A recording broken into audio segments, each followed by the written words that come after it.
all local, all morning. You're watching Fox 61 Morning News. We are out this morning in the Fox 61 storm tracker as our state cleans up from the blizzard. This is what it looks like out on the roads in Clinton this morning. For the most part, you see pavement on the interstates.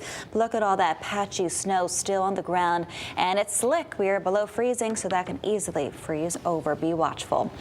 But first, good Tuesday morning. Thanks for joining us in the Fox 61 and Fox 61 Plus. I'm Bridget Burelow. And America areas. Good morning. Several school districts still closed today as the state continues to dig out of this wintry mess. There was just so much snow, and a lot of the highways, they're all clear, but it says side roads, still a packed bit of snow there. Plus it's like on top of the other. It's just, it's not nice. You got to really be careful there. I mean, you think, it's been a day.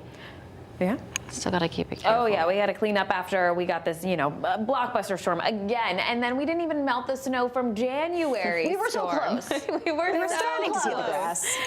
Some of us picking up close to 2 feet of snow, the highest amount in our state, 30+ inches in North Stonington, and just over the border in Rhode Island. They were talking about a historic storm, some of the highest snowfall totals that they have ever received in the state. A lot of us picking up a foot to a foot and a half. We had some localized lower amounts really close to the Massachusetts border in the Connecticut River Valley there, and along the immediate shoreline, 18 to 24 inches, really kind of the general trend over yesterday's storm.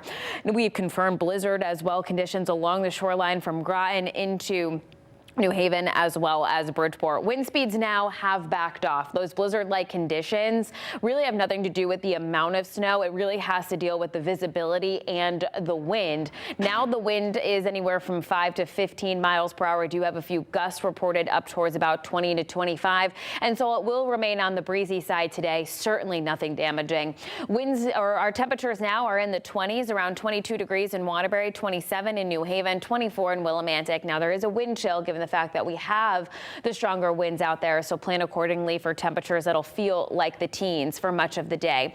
Temperatures into the upper 20s to right around 30 degrees. I'm anticipating a good amount of sunshine throughout. Temperatures around 28 Bristol, 31 in Milford today. The upper 20s to low 30s in southeastern Connecticut. Watch your backs today too as you're trying to clean this area up of snow, as a lot of this is going to freeze too with those colder numbers. Into the evening, we're going to build in the clouds. Unfortunately, we're tracking another opportunity for some snow. This time around, it's going to be manageable, but right around the morning commute tomorrow, which could lead to some travel disruptions as well. We are forecasting a coating to up to maybe 2-3 inches of snow. We'll talk more about that in detail, walk you through the rest of the work week coming up in just a bit.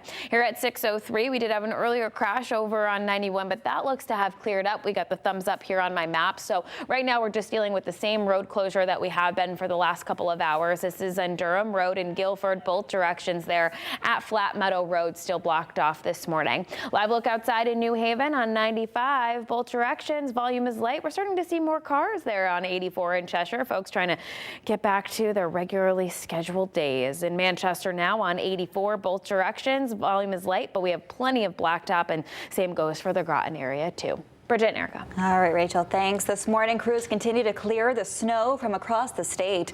Eastern Connecticut got some of the biggest snow totals from the storm. We're checking in with Fox 61's Joe Monty. He is back in Mystic.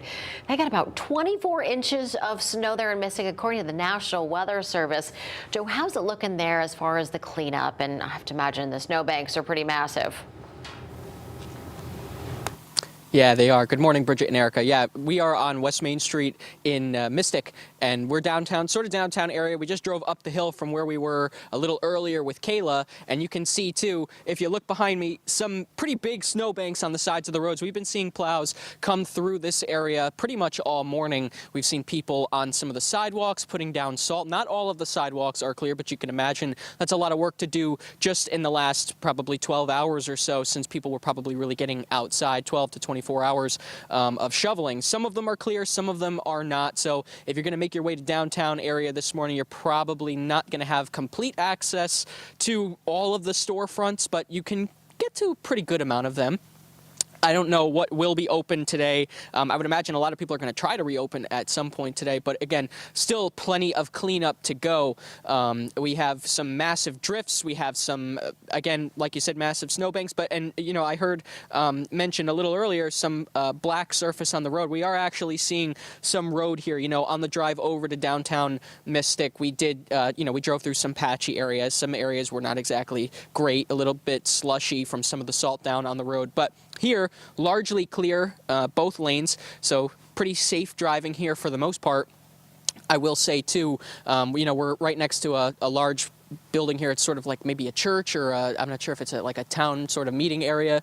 It's actually, no, I believe it's a library, actually, now that I'm looking at it. And it looks like even part of that is clear as well. So it looks like the town has gotten on, clearing some of the town properties and, again, the roads as well.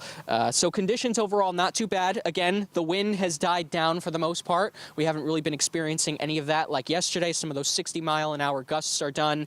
But I will say, too, a good reminder, and Kayla mentioned it just not too long ago, the ice missile law. People in Connecticut need to be mindful of that. It was passed a number of years ago. But if you're driving around with an excessive amount of snow on your car, especially, we got about 2 feet in certain areas, maybe more. We're heading towards that direction in a little while, North Stonington. But if you have an excessive amount of snow on your car and you're driving around, you could be pulled over. You could be fined, especially if that snow causes any injury or property damage, upwards of $1,000, even more than that. So you're definitely this morning, if you're getting out on the road and you want to make sure you keep some money in your pocket, you're going to want to clear your car. But more importantly than that, you want to keep the drivers behind you safe, because that snow could blow off and hit the drivers behind you. It could break their windshield. It could cause all kinds of trouble, could cause a major accident. So if you are getting out on the road, clear your cars off this morning and be safe on the roads, because it is cold. You could have some icy spots. You could have some slushy spots, sort of like what we're standing in now. It's not too bad, but it's sort of that sort of mixture that we had in the last storm back when I was in New Haven about a month or so ago. It's a little slippery. This could make for some slushy driving conditions. So again, just really the overall message: be careful out there, and be a little extra vigilant. Take it slow. For now, I'm going to send it back to you guys in Mystic. Joe Monty, Fox 61. All right, Joe, thanks. You just got to be careful when you're stepping outside. You just never know. Yeah. Assume it's slick. Absolutely. Drive slow. Yeah. All right, well, from Mystic, we're going to go to Bradley International. Technically, the airport was open yesterday, but all flights were canceled. And so now they're trying to get everybody back on track this morning. Yeah, the airport said 95% of the flights in and out did not get out. I believe one flight, Glenn Kittle, as he's joining us now from Bradley International Airport, did one flight make it in? What was the story last night, and how's the situation this morning as people are hoping to get on a plane today? Yeah, good morning, Bridget, Erica. There were some flights that were able to make it into Bradley Airport last night. However, the story this morning is really about those early morning departures, which have seen widespread cancellations. We're told by a Bradley Airport official that right now 25% of the flights are canceled proactively, but there is still some action here at Bradley Airport. Matter of fact, over here, some folks that are just leaving the line now, checking into a Breeze flight. That, I believe, was the airline that flew in last night from Puerto Rico. And we did hear from some of those folks that said they were thankful to even get into the airport at that time. Now, as it stands this morning, we are anticipating that departure board to improve as the morning goes on because of the arriving flights that are getting here at around 8:30 this morning. The problem is right now with the departures is that there's not enough aircraft here at Bradley to facilitate those departures. So as soon as about 8:30 rolls around and these flights start slowly trickling into Bradley, that's when flights can start to leave. So look at around 8:30 till the middle of the morning. We'll see some improvements on that flight board. Right now, 75% of the flights throughout the day are scheduled to be on time. We'll see how that holds up because, once again, this is a widespread issue throughout New England. There have been widespread cancellations at airports all nationwide, including in New England, or mostly in New England because of this storm. But we'll definitely track what the flight board says as the morning goes on and give you the latest updates as soon as we hear more. Live from Bradley International Airport, Glenn Kittle, Fox 61. All right, thanks. Well, at least that Breeze flight, we know that's heading out. Hopefully more added to that list today. Yeah. Thanks, Glenn. Well, this morning, just over 500 Eversource customers are still in the dark. Yeah, that's right. The towns with the most outages are Guilford and Brooklyn. Eversource says crews have restored power to more than 31,000 customers since the storm began. If you're one of the people still waiting, the utility asks for patience as crews continue to work around the clock.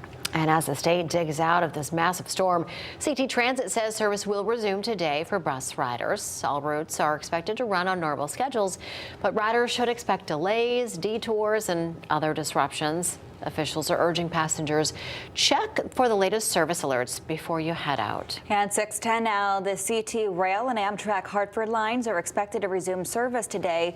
Due to impacts from the storm, the railroad says trains will run on a staggered schedule throughout the morning. And as a reminder, the state's cold weather protocol is active.